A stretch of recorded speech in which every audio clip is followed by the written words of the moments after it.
Nothing's changing, but you're the truth. I'm amazed by all your patience, everything I put you through.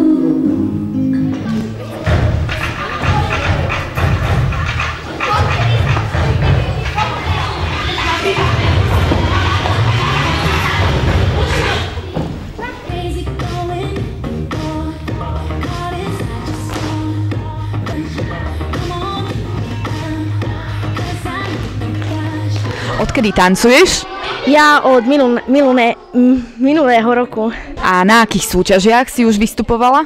Som už bola v Leviciach, v Poľsku sme iba vystupovali, boli sme v Česku, v Bratislave. Plánuješ tancovať aj v budúcnosti?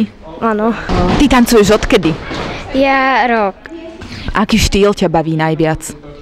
Hip-hop.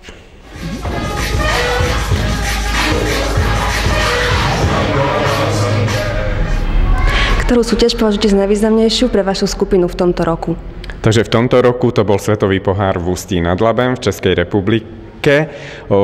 Zúčastnil sa ho skoro celý náš klub.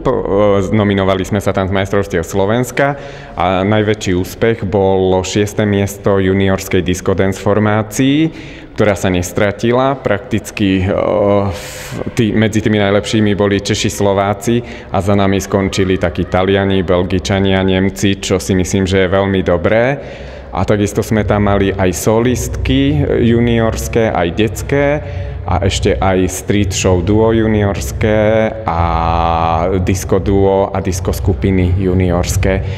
Tie skončili väčšinou do prvej 20. Takže pre mňa a myslím si, že aj pre decká to bola záverečná súťaž a motivačná do novej sezóny.